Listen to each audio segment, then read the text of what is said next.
Teman-teman, kita lagi di IPB, lagi belajar.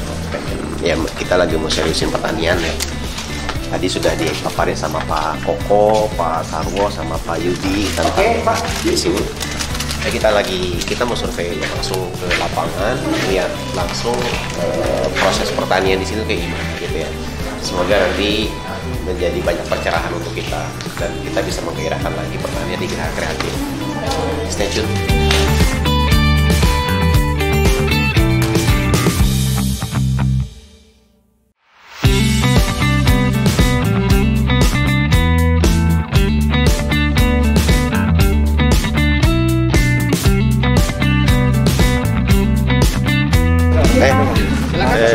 Teman-teman, ini tadi sudah sama Pak Koko dijelaskan panjang lebar tentang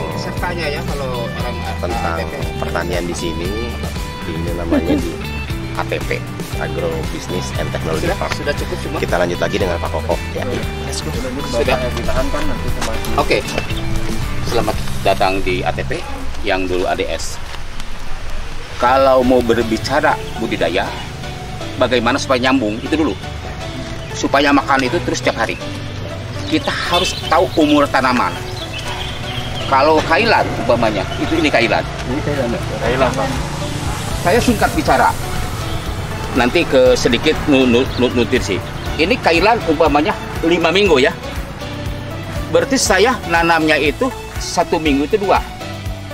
Artinya minggu ke-1, minggu ke-2, minggu ke-3, minggu ke-4, minggu ke-5 panen. Jadi berkesinambungan. Iya, itu. Oh, siap. Bagaimana bisnis kalau nggak ngerti itu? Siap.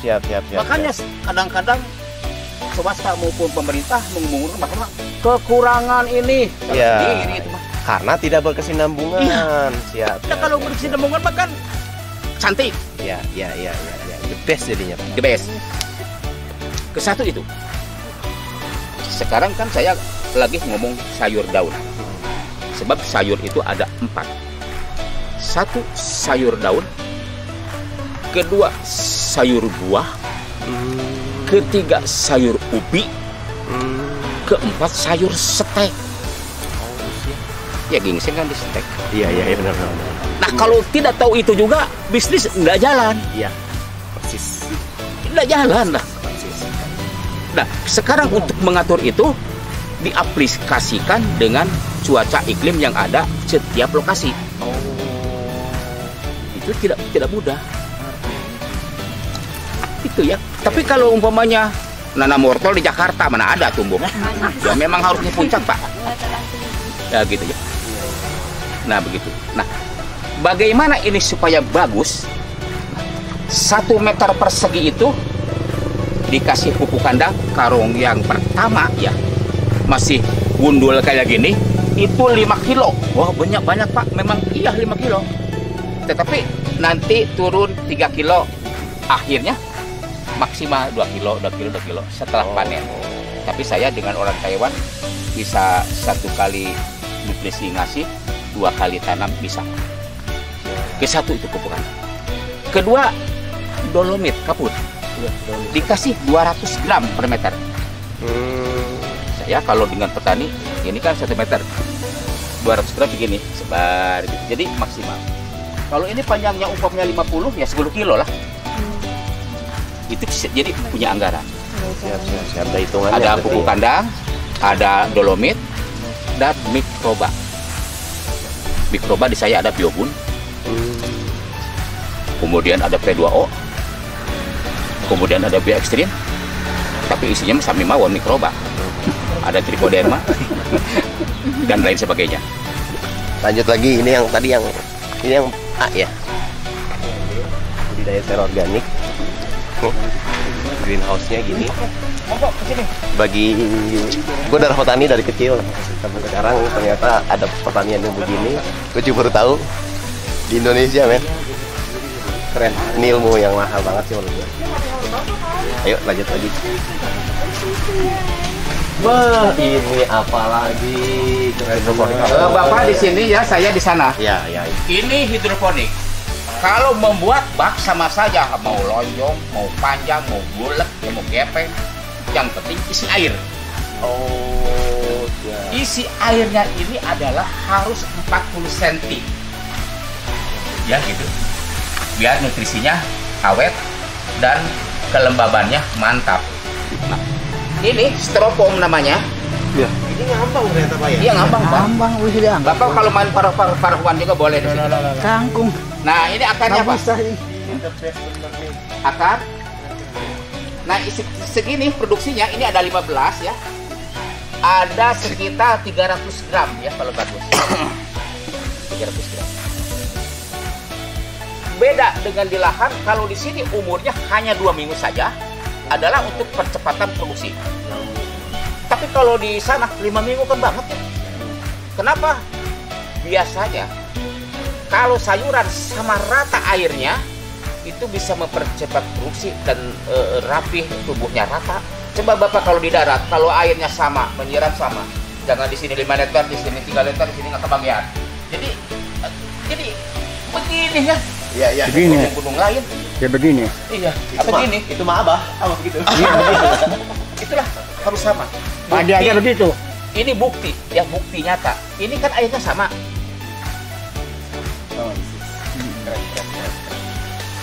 Guys, Apa saya? Namanya saya? ah, Pak Koko. Maaf, ini kan saya lihat ada styrofoam ini ya. ya, Nah, cara nanam ininya satu Oh. bijian ya. begini. Kan ini disemai dulu. Ya. Ini disemai dulu Pak di sana. Jadi sekitar umur 10 hari itu bisa udah masuk ke sini. Oh, dibibitkan halang. Dibibitkan. Atau pakai ini kokopet juga. Atau pakai rokul. Rokul itu dari sebangsa kayak plastik gitu ya. Cuman kalau rokul harus dicepit gitu ya. Umur 1 minggu itu kan bertunas atau 4 hari dimasukin satu-satu. Kalau ini pakai kokopit. Jadi ini memang sudah ada di persemaian sana. Mungkin Pak Yudi nanti menerangkan. Ini udah jadi dengan rokulnya ke sini, dengan kokopitnya. Tinggal ditancap saja. Begitu. Tinggal ditancap saja. Dirata karena airnya sama. Ya. Ini pakai kokopit. Sebab media itu kan banyak Pak ya. 1 kokopit, 2 sekam bakar, 3 tanah, 4 pasir, 5 apa lagi? Kompos. Nah itu media. Yuk. Siapa ini ya? Keren. Ini besok. Di Indonesia, di Indonesia Tapi kalau hari ini ada yang beginian. Ini Oke, yuk. gua sangat darah gua mendidih nih. Darah petani itu mendidih. Lihat Pak Koko menjelaskan menggebu-gebu ini kita kenapa jadi petani miskin terus ya karena kita belum tahu ilmunya sebetulnya. Ternyata di sini ada ilmu yang mahal banget. Kenapa kita tidak serap gitu lah kira-kira. Sekarang kita jadi spons aja dulu. Jadi spons serap semua. Kita aplikasikan di gerakan. Nah, ini Boleh ini mah boleh. Oh, ada. Saya kagak ngerti lele. Kalau makan lele sering. Saya nggak suka lagi. Abah kayaknya.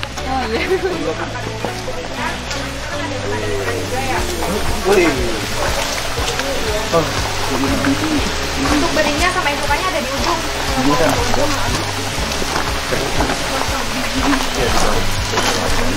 Oh, Palura kemarin bikin gini.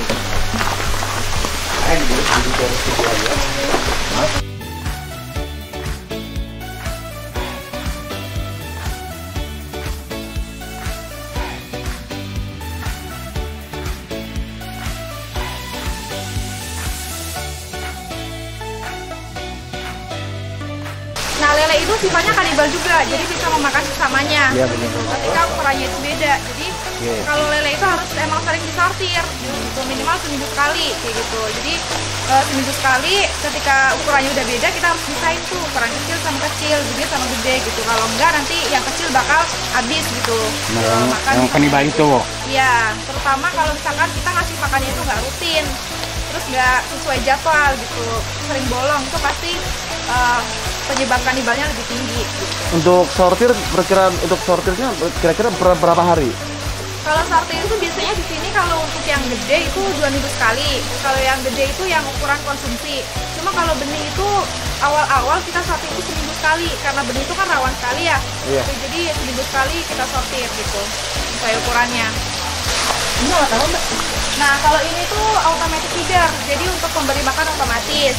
Nah dulu kita masih menggunakan ini, dia itu sistemnya menggunakan Android. Jadi terhubung ke Android, nanti diatur jamnya, jumlah pakannya itu lewat Android. Kalau ngasih pakan lele itu umumnya itu sehari 3 kali.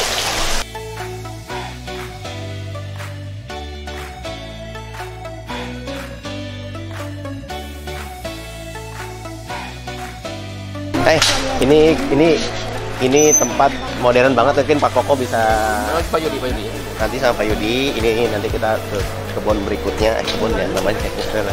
Ternyata ini lebih modern, bisa dikendalikan oleh smartphone. Ya, tadi sempat dijahitin sama Pak Koko dan kawan-kawan. Ya, masuk kita Pak. cek dulu. Nah, ini yang dikatakan greenhouse modern. Modern ya. Kalau bisa di Instagram itu kan ada Instagram. Nah, makan sendiri, tanam di petani. Lalu ini di Indonesia Smart Greenhouse. Ini bibit yang tadi buat di Kapo. Buat bikin air ya, dari sana. Kita kayaknya jarang, kita belum jauh nih mainnya, belum kayak gini-gini, belum tahu. Kita liatin dari Mas Yudi.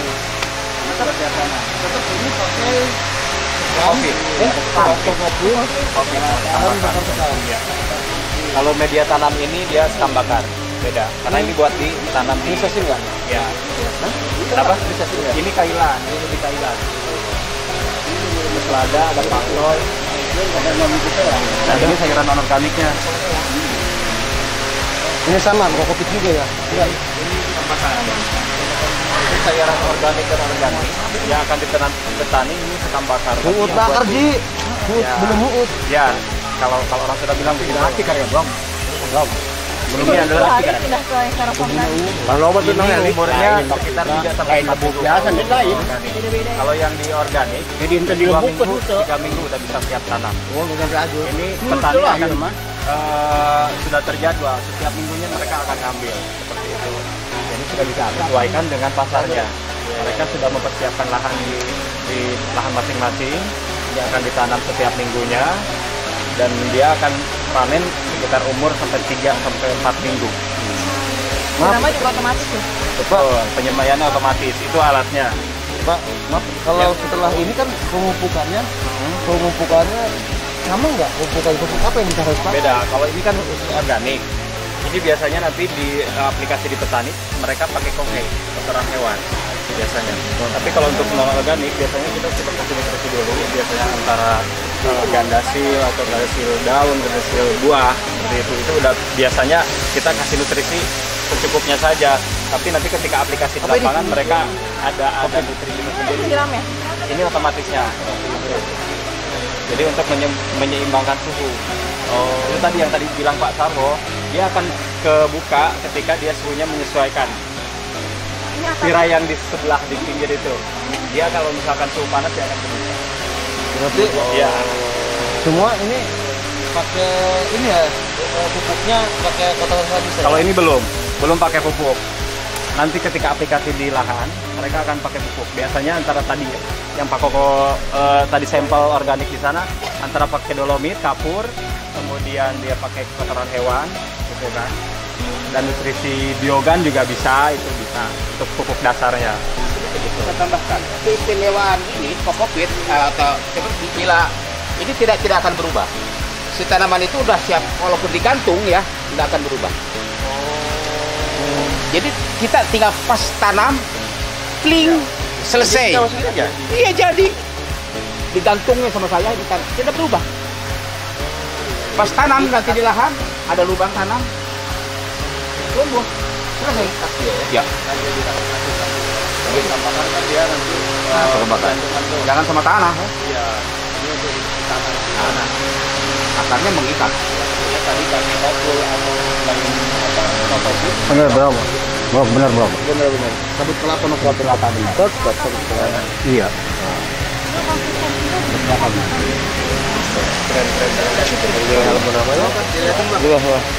Ya. Ini benar-benar sabut kelapa. Namanya kokopit. Iya, soalnya biar dari petani juga biar sampai tua juga kan nggak tahu namanya. Tapi ini sekarang udah tahu kayak begini. Namanya ini begini kokopit. Atau Pak Joko itu apa? Pak Koko. Kokopit katanya. Indonesia akan jaya kalau kita bertani. Insya Allah saya ikutin. Ya, mantap. Insya Allah. Memudahkan kita untuk memasukkan benih atau bibitnya.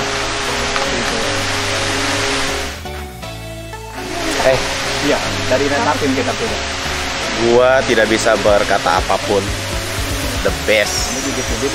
Gua ngerasa main gua kurang jauh. Okra merah, okra hijau. Dan ternyata ada yang beginian di Indonesia. Dan teman-teman di sini juga welcome banget. Kita nyerap ilmunya. Ya, semoga nanti tugas kita adalah gimana caranya implementasi di lapangan.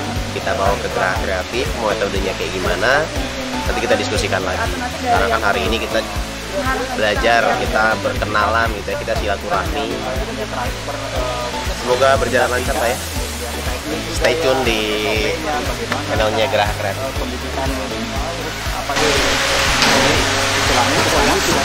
Oh, ada bolongnya nih tuh. Ini styrofoam. Ini nanti buat pembibitan. Ini ada bolongnya kecil-kecil. Jadi kalau disiram pun nanti airnya lewat.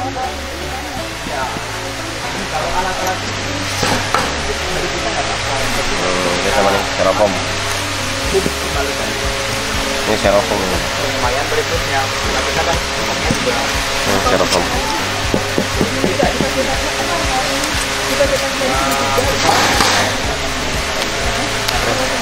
Jadi di sini kita di IPB, ATP IPB, kita banyak tahu gimana sih cara nanam yang baik. Padahal di sini tuh Indonesia banyak banget mayoritas tuh pekerjaan petani, tapi kenapa hasil taninya tuh nggak bagus dan nggak banyak. Kebanyakan tuh juga ada impor sayur, beras. Jadi di sini bagus banget untuk teman-teman di luar yang mau belajar gimana cara bertanam, bertani. Juga ada ternak lele. Jadi nanti teman-teman juga boleh sini silahkan ke ATP IPB yang ada di Bogor. Gimana? Udah lihat kan tadi? Udah lihat dalamnya. Oke, kita langsung ke atas aja. Lanjut. Ayo, kita kesana lagi, lanjut lagi.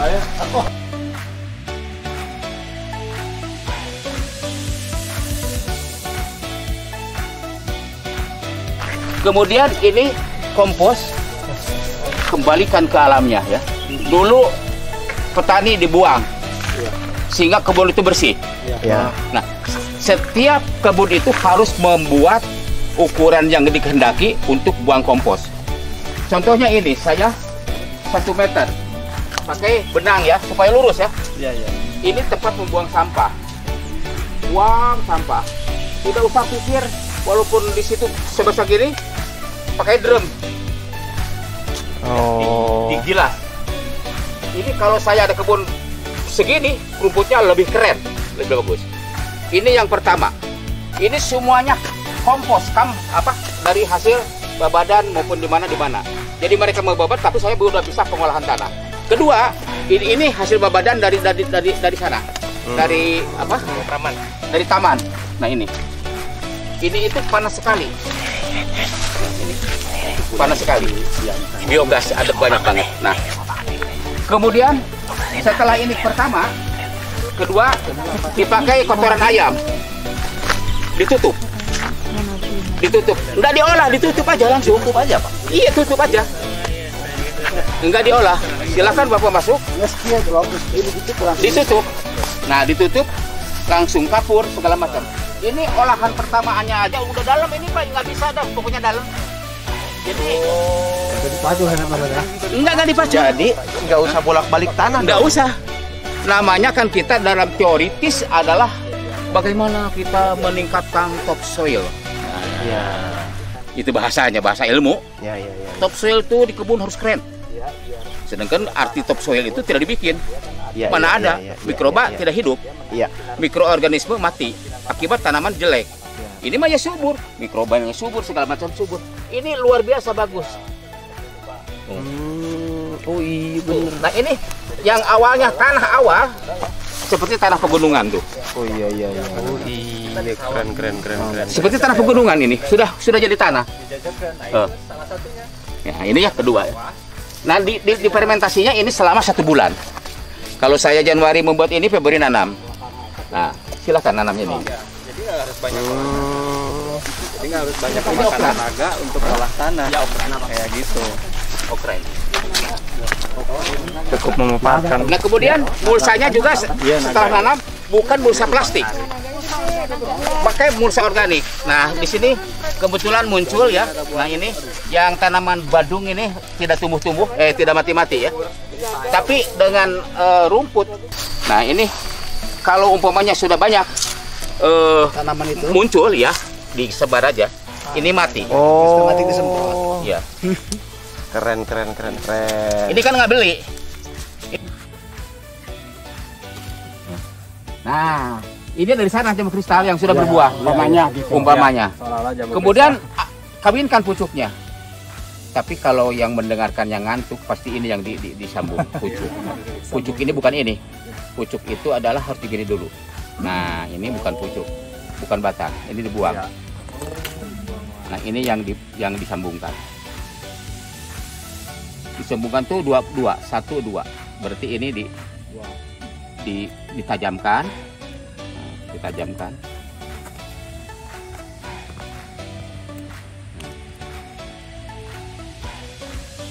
Keluar kambiumnya ya.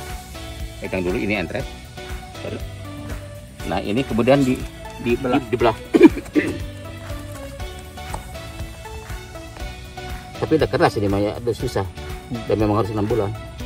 Ini masih contoh aja. Udah lewat 6 bulan.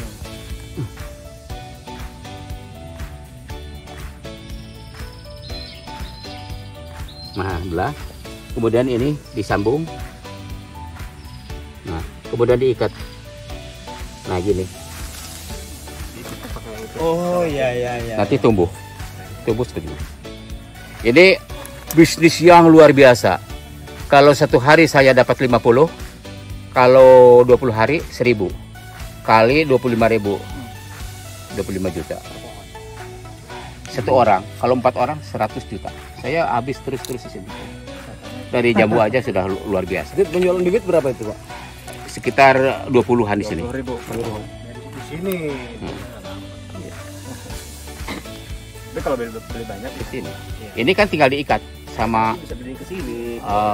para film atau plastik atau yang untuk Buat paralon. buat paralon. Ya, Buat paralon. buat ngikat itu loh.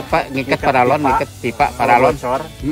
Paralon kayak ada seal tip. Ya, yang Itu kan putih seal tip. Bisa itu. Nah, seperti ini nanti ini tumbuh di sini ya. Umur 1 bulan sudah penelitian kita berhasil. Di sini ya karena di sananya sudah berbuah, jangan mengawinkan dengan yang tidak berbuah. Kalau Bapak nanam ini udah berbuah tuh, Pak. Nih. Ya. Jadi jangan aneh kalau di Jakarta segini sudah berbuah gede, itu rekayasa. Ilmunya seperti ini. Ini bukan ngarang, ini bukan plastik. Asli buah. Boleh nggak Pak? Buat bisa nggak? Enggak, boleh Mas. Sudah berbuah apa gede-gede itu.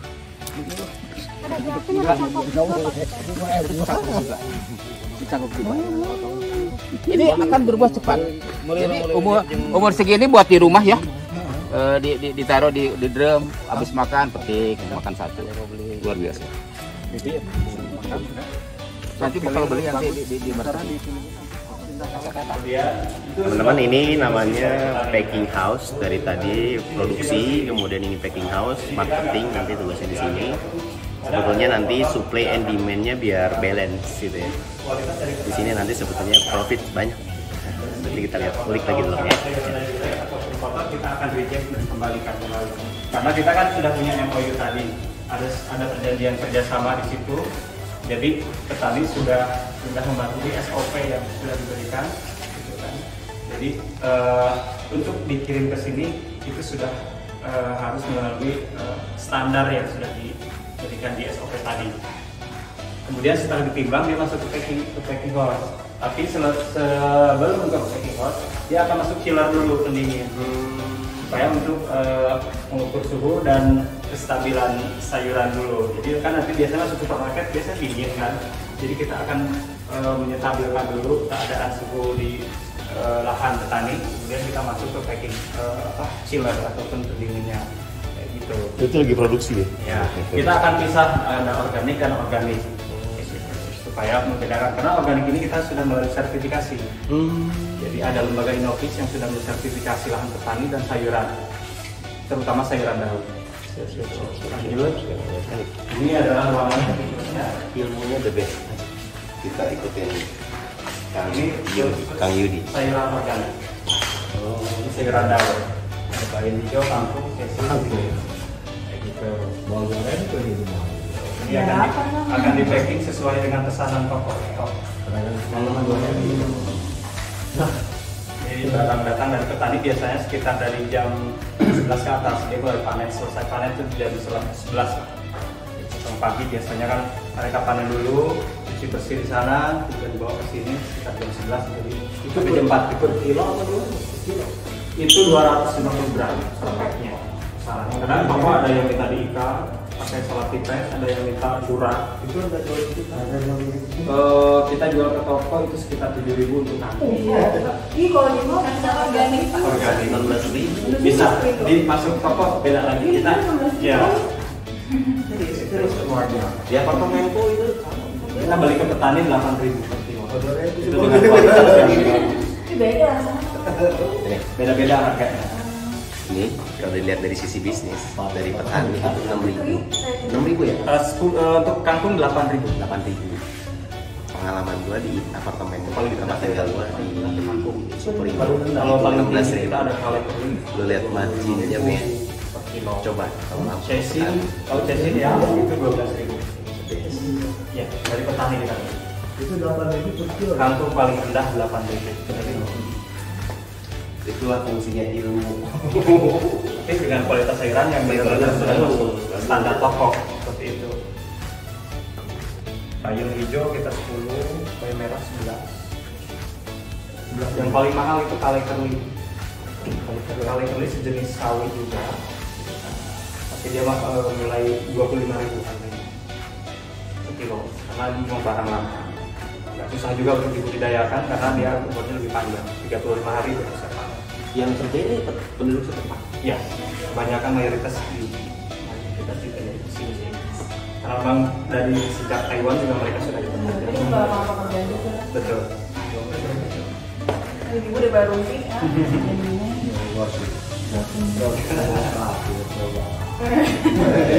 Ini masih dijual di sini juga? Masih, dia ini di toko supermarket, kemudian online juga, gitu kan, di pasar-pasar nanti kita ada beberapa pasar dan jadwal kirim setiap harinya ada. Jadi ada istilahnya apa ya? Bisa ngembangin lah di sana, punya lahan seluas 11 hektar ya, 11 hektar bisa dimanfaatin. Selain padi bisa apa aja. Gitu kan.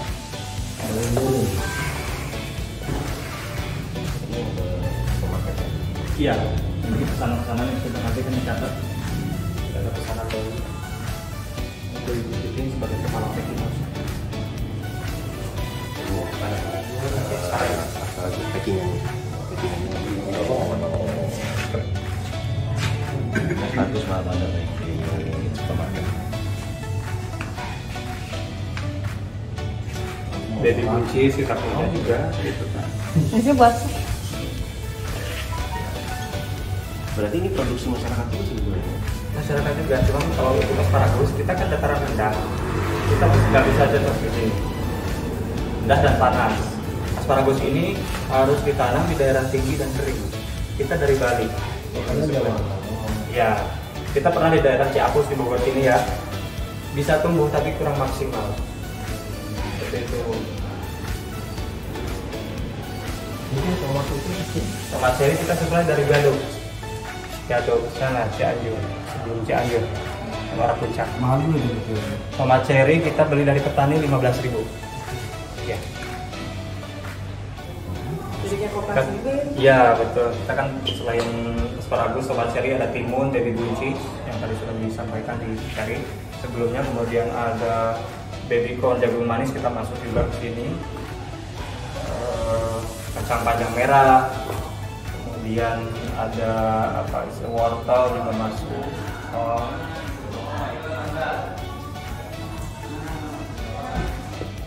Tuh diseriusin petani juga ada duitnya. Lagi kalau misalkan dari Serang, ya kalau misalkan mau dikuatakan silakan aja. Yang penting kuantitinya nanti kesini jangan sampai mahal di transportasinya. Kita harus hitung-hitungan dulu. Biasanya kan harga jadi mahal itu gara-gara transportasi. Kita habis di ongkos nih, udah jadi malas kan. Kita nyarinya juga nggak ada keuntungan di situ. Makanya kenapa ada sistem perkuotaan bersesuai kebutuhan di sini tadi. Ini udah ada. Oke, teman-teman, ilmu pertanian ini ternyata mahal banget dan kita lagi diserap nih ilmunya hari ini. Petani kalau diseriusin duitnya banyak. Ya, selama ini kita cuma tahu tanam padi, jual padi, ya uang segitu-gitu aja gitu ya. Ternyata kalau diseriusin menjadi sesuatu yang luar biasa. Petani harus satu sejahtera gitu. Keren. Nah ini ada toko-toko. Jadi hari Kamis kita ngirim ke sini, Iya, ini. Betul. Dan ini PO-nya sesuai udah ada ya maksudnya. Sudah ada. Mereka kan Demand-nya udah. Sudah ada. Jadi kita setiap minggu jadwal harinya tetap ada toko itu terus minta terus. Makanya kenapa ada pembuatan tadi supaya menyeimbangkan dengan pasar. Kebutuhan pasar berapa sih? Berarti berapa yang harus ditanam di petani? Sesuai bibit yang tadi, kembali lagi bibit tadi itu sesuai pokok ini. Ini ada efisien grup. FM itu apa sih kan? Fresh market. Farmers market. Farmers. Iya, kita sering kesini. Iya, mahal banget. Gila, keren banget nih. Pengalaman luar biasa. Ini toko-toko, tapi selain ini kan ada restoran. Iya, ada restoran. Ini hanya toko-toko saja ya, belum online. Sayur box. Iya, Box lagi kemarin lagi Ya. Kami juga Tani Hub juga. Iya, Tani Hub semua mau dikirim di sini. Kuning banget semua sayur box kan. Dimasukkan dulu setiap pasar ya, belum pesen ya. Kita ketangeran juga. sampai ke Serpong. Bapak Gading, kata Bapak Gading. Ya, warung kuning. Kalau diseriusin kita setiap minggu tuh Ya, udah ketahuan ketahuan. barang ini juga masuk ke sini barangnya kita menjualkan juga. Ketahuan begini kita kesini berapa ya?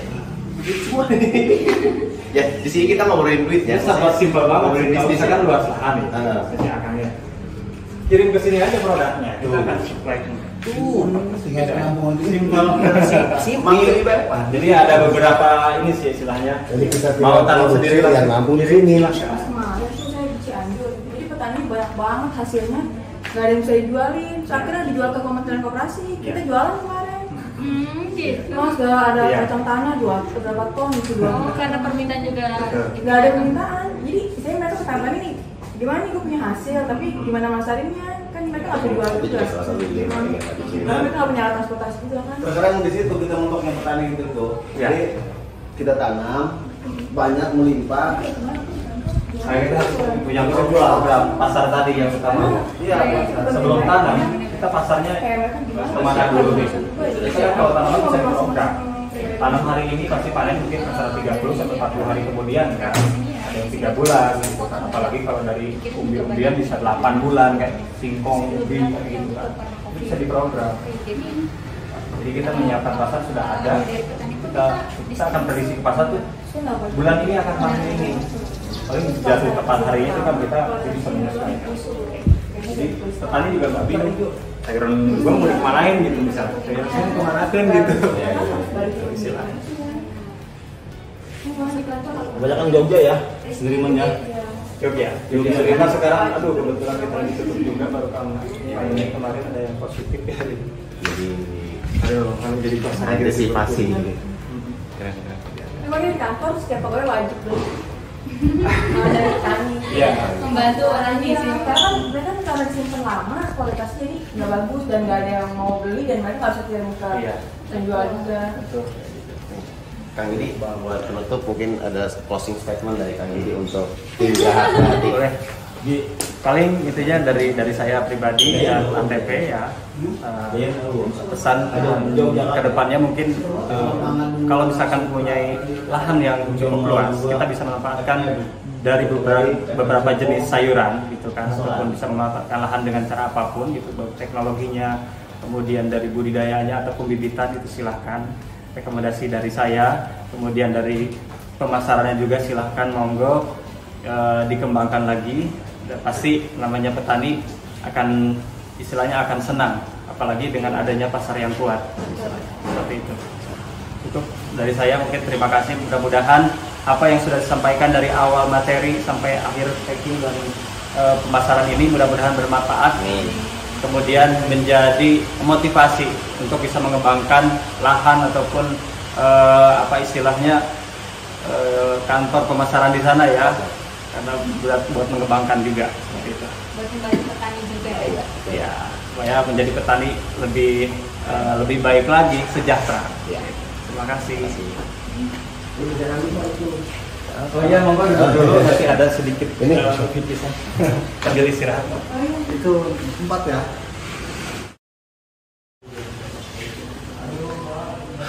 Overall gua dari pertama datang, dari mulai pembukaan sampai detik ini tidak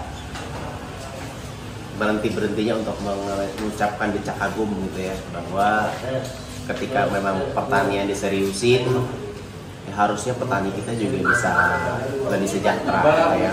Untuk ini ada sedikit Tim Graha Kreatif sebisa mungkin mampunya optimal mungkin nanti kita gandeng teman-teman petani di sekitaran Graha Kreatif untuk ikut andil menggairahkan lagi pertanian di sana. Khususnya sekarang ini kita di Kabupaten Serang, Kecamatan Jawilan, desanya Desa Pasidur.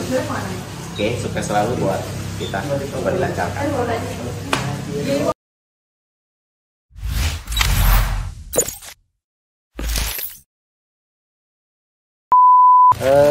Teman-teman, aduh gue seneng banget ini dapet oleh-oleh langsung dari pertanian. Ada kangkung, nih kangkung the best nih, kangkung kalau di supermarket mahal banget men. Terus ini ada, ya ada jambu kristal, nih the best.